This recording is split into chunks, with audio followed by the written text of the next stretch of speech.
ಮಾನ್ಯ ಅಧ್ಯಕ್ಷರೇ, ಕರಾವಳಿ ಜಿಲ್ಲೆಗೆ ಸಂಬಂಧಪಟ್ಟಂತೆ ಇವತ್ತು ಕೆಲವು ವಿಷಯಗಳನ್ನ ಮುಗಿಸಿ ಅಲ್ಲ ಏನ್ ಸರ್ ಫಾಸ್ಟ್ ನೀವು ಸ್ವಲ್ಪ ಆರಾಮಾಗಿ ಹಿಂದ್ಗಡೆ ಕೂತ್ಕೊಂಡು ಅಲ್ಲ ನೀವು ರಿಪೀಟ್ ಆದನ್ನೇ ರಿಪೀಟ್ ಮಾಡಬೇಡಿ, ಸ್ವಲ್ಪ ಹೊರಕೊಂಡು ಕೂತ್ಕೊಳ್ಳಿ ಸರ್. ಇಂದು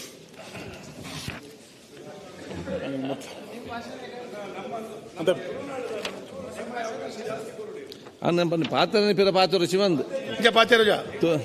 ಪೂರ ತುಳುನಾಡು ಮರ್ಯಾದೆ ಉರಿಯೋಡದ ಪಾತ್ರನೇಟ್ ಬೇಗ ಫಾಸ್ಟ್ ಇರ್ನ ಸೇರ್ಸೋದು ಪಾತ್ರ. ಮಾನ್ಯ ಅಧ್ಯಕ್ಷರೇ, ಐಕೆ ಗೋರ್ ನಿಕ್ಲೆ ಪಾತ್ರ ಕರಾವಳಿ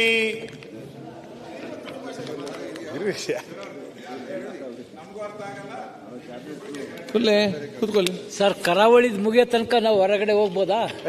ಇಲ್ಲ ಇಲ್ಲ ಇಲ್ಲ ಅಲ್ಲ, ಯಾಕೋ ನಿಮ್ಮ ಭಾಷೆಯಲ್ಲೇ ಬೇಗ ಸ್ಟಾರ್ಟ್ ಮಾಡ್ತೀವಿ. ಮಾನ್ಯ ಅಧ್ಯಕ್ಷರೇ, ಕರಾವಳಿಯ 3 ಜಿಲ್ಲೆಗಳಿಗೆ ಸಂಬಂಧಪಟ್ಟಂತ ವಿಷಯವನ್ನ ಸರ್ಕಾರದ ಮತ್ತು ಅಧಿಕಾರಿಗಳ ರಾಜ್ಯದ ಗಮನವನ್ನು ಸೆಳೆಯಬೇಕು ಅಂತೇಳಿ ನಾವಿವತ್ತು ನಿಯಮ 69ರ ಅಡಿನಲ್ಲಿ ಚರ್ಚೆಯನ್ನ ಕೈಗೆತ್ತಿಕೊಂಡಿದ್ದೇವೆ. ಅನಂತವಾದಂಥ ಅವಕಾಶಗಳಿದ್ರೂ ಕೂಡ ಅಗಾಧವಾದಂಥ ಅನ್ಯಾಯಕ್ಕೆ ಒಳಗಾದಂಥ ಜಿಲ್ಲೆಗಳು. ಬುದ್ಧಿವಂತರ ಜಿಲ್ಲೆ ಅಂತೇಳಿ ನಮ್ಮ ಜಿಲ್ಲೆಯನ್ನ ಕರೀತಾರೆ. 330 ಕಿಲೋಮೀಟರ್ ಇರುವಂತ ಈ ಕರಾವಳಿಯ ಪ್ರದೇಶ ಮಂಗಳೂರು, ಉಡುಪಿ ಮತ್ತು ಉತ್ತರ ಕನ್ನಡ ಈ 3 ಜಿಲ್ಲೆಗಳಲ್ಲಿ ಉಳಿದ ಜಿಲ್ಲೆಗಳಿಗಿಂತ ಭಿನ್ನವಾಗಿರುವಂತಹ ಸಮಸ್ಯೆಗಳು ಮತ್ತು ಭಿನ್ನವಾಗಿರುವಂತಹ ಅವಕಾಶಗಳು ನಮ್ಮ ಕರಾವಳಿಯ ಜಿಲ್ಲೆಗಳಲ್ಲಿದೆ. ಆದರೆ ಎಲ್ಲ ಸರ್ಕಾರದ ಸಂದರ್ಭದಲ್ಲಿ ಎಲ್ಲ ಸರ್ಕಾರಗಳು ಅಧಿಕಾರಕ್ಕೆ ಬಂದಾಗ ಈ 3 ಜಿಲ್ಲೆಗಳನ್ನ ಬೇರೆ ಬೇರೆ ರೀತಿಯಾಗಿ ಅಭಿವೃದ್ಧಿಯನ್ನು ಪಡಿಸುವಂತ ಪ್ರಯತ್ನಗಳು ಎಲ್ಲರ ಕಾಲಘಟ್ಟದಲ್ಲೂ ಕೂಡ ನಡೆದಿದೆ. ನಾನು ನಡೆದಿಲ್ಲ ಅಂತ ಏನು ಹೇಳೋದಿಲ್ಲ. ಆದರೆ ಇನ್ನಷ್ಟು ಬೇಡಿಕೆಗಳು, ನಿರೀಕ್ಷೆಗಳು ಕರಾವಳಿಯ ಜನರದ್ದಿದೆ. ಅದಕ್ಕೆ ತಕ್ಕಂತೆ ಸರ್ಕಾರ ಮತ್ತು ಅಧಿಕಾರಿ ವರ್ಗ ಈ ಅವಕಾಶಗಳಿಗೆ ವೇಗವನ್ನು ಕೊಡಬೇಕು ಅನ್ನುವಂಥದ್ದು ನಮ್ಮೆಲ್ಲರದು ಕೂಡ ಆಶಯ. ಮಾನ್ಯ ಅಧ್ಯಕ್ಷರೇ, ಕರಾವಳಿಯನ್ನ ಸ್ವರ್ಣಮಯಿ ಕರಾವಳಿಯನ್ನಾಗಿ ಮಾಡಬೇಕು ಅನ್ನುವಂಥದ್ದು ಆ ಭಾಗದ ಜನರ ಬಹಳ ವರ್ಷದ ಕನಸುಗಳು. ಸಮಸ್ಯೆಗಳು ಬೇರೆ ಇದೆ, ಬೇಡಿಕೆಗಳು ಬೇರೆ ಇದೆ. ನಾನು ಇದನ್ನ 2 ಭಾಗಗಳಾಗಿ ತೆಗೆದುಕೊಳ್ತೇನೆ.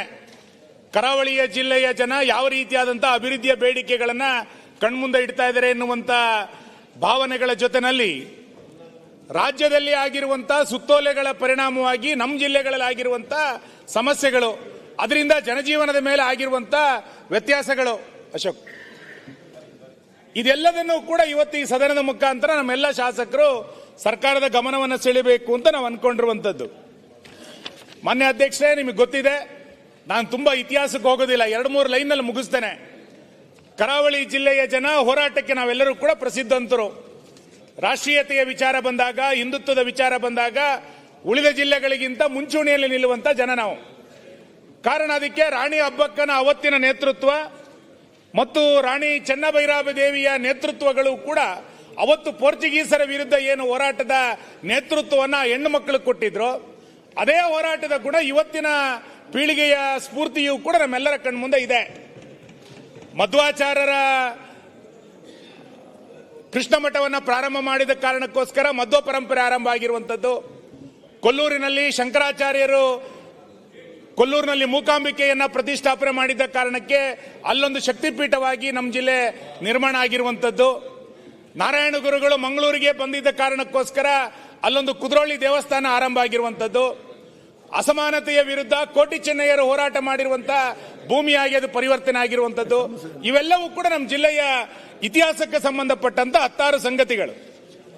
ಇವತ್ತು ಈ ಎಲ್ಲ ವಿಷಯಗಳನ್ನ ವಿಪುಲವಾಗಿ ಬಳಸಿಕೊಳ್ಳುವಂತ ಅವಕಾಶಗಳು ನಮ್ಮ ಕಣ್ಮುಂದೆ ಇದ್ರೂ ಕೂಡ ನಮ್ಮ ಜಿಲ್ಲೆಯ ಜನರನ್ನ ನಾನು ಎಲ್ಲ ಕಡೆಗಳಲ್ಲೂ ಕೂಡ ವಿಶೇಷವಾಗಿ ಹೇಳ್ತೇನೆ, 3 ಅವಕಾಶಗಳನ್ನ ಉಳಿದ ಜಿಲ್ಲೆಗಳಿಗಿಂತ ನಮ್ಮ ಜಿಲ್ಲೆಯ ಜನ ಬಹಳ ಪ್ರಸಿದ್ಧ ಮಾಡಿರುವಂತದ್ದು. ಮೊದಲನೇದು, ನಮ್ಮ ಜಿಲ್ಲೆಯ ಜನ ಹೋಟೆಲ್ ಮ್ಯಾನೇಜ್ಮೆಂಟ್ನಲ್ಲಿ ಬಹಳ ಪ್ರಸಿದ್ಧರು. ನೀವು ಯಾವ ಭಾಗಕ್ಕೆ ಹೋದ್ರೂ ಕೂಡ ಕರಾವಳಿನವರು ಹೋಟೆಲ್ನಲ್ಲಿ ಬಹಳ ಫೇಮಸ್. ಹೋಟೆಲ್ ಮ್ಯಾನೇಜ್ಮೆಂಟ್ನಲ್ಲಿ ಕರಾವಳಿಯ ಜನ ಬಹಳ ಮೊದಲು. ಎರಡನೇದು ಟೆಂಪಲ್ ಮ್ಯಾನೇಜ್ಮೆಂಟ್. ನಮ್ಮಷ್ಟು ದೇವಸ್ಥಾನಗಳನ್ನ ಕಟ್ಟಿದ್ದು, ದೇವಸ್ಥಾನಗಳನ್ನ ಅಭಿವೃದ್ಧಿಯನ್ನ ಮಾಡಿದ್ದನ್ನ ನೀವು ಯಾವ ಜಿಲ್ಲೆಗಳಲ್ಲೂ ಕೂಡ ನೋಡ್ಲಿಕ್ಕೆ ಸಾಧ್ಯ ಇಲ್ಲ. ಮೂರನೇದು ಬಸ್ ಮ್ಯಾನೇಜ್ಮೆಂಟ್. ಖಾಸಗಿ ಬಸ್ಗಳ ಉಗಮ ಆಗಿ ಗ್ರಾಮಗಳಿಗೆ ಖಾಸಗಿ ಬಸ್ಗಳನ್ನ ಕೊಟ್ಟಿದ್ದು, ಸರ್ಕಾರಿ ವ್ಯವಸ್ಥೆಯನ್ನ ಅವಲಂಬನೆ ಆಗದೆ ಖಾಸಗಿ ಬಸ್ಗಳನ್ನ ಬಹಳ ದೊಡ್ಡ ಪ್ರಮಾಣದಲ್ಲಿ ಮಾಡಿದಂತ ಜಿಲ್ಲೆ ಯಾವುದು ಅಂತ ಕೇಳಿದ್ರೆ ನಮ್ಮ ಜಿಲ್ಲೆಗಳೇ. ಈ ರೀತಿ hotel management, temple management, bus management ನಲ್ಲಿ ಅತ್ಯಂತ ಬ್ಯಾಂಕಿಂಗ್ ಕ್ಷೇತ್ರದಲ್ಲಿ ಬಹಳ ದೊಡ್ಡ ಪ್ರಸಿದ್ಧಿಯನ್ನ ಪಡೆದಂತ ನಮ್ಮ ಜಿಲ್ಲೆಯ ಜನ ಈ ರೀತಿ ನೂರಾರು ಅವಕಾಶಗಳು ನಮ್ಮ ಕಣ್ಮುಂದೆ ಇದ್ದಾಗಲೂ ಕೂಡ ನಾವು ಅನ್ಕೊಂಡಂತೆ ಅಭಿವೃದ್ಧಿ ಆಗಲಿಲ್ಲ ಅನ್ನುವಂಥದ್ದು ನಮ್ಮೆಲ್ಲರದು ಕೂಡ ಕೊರಗಿರುವಂಥದ್ದು.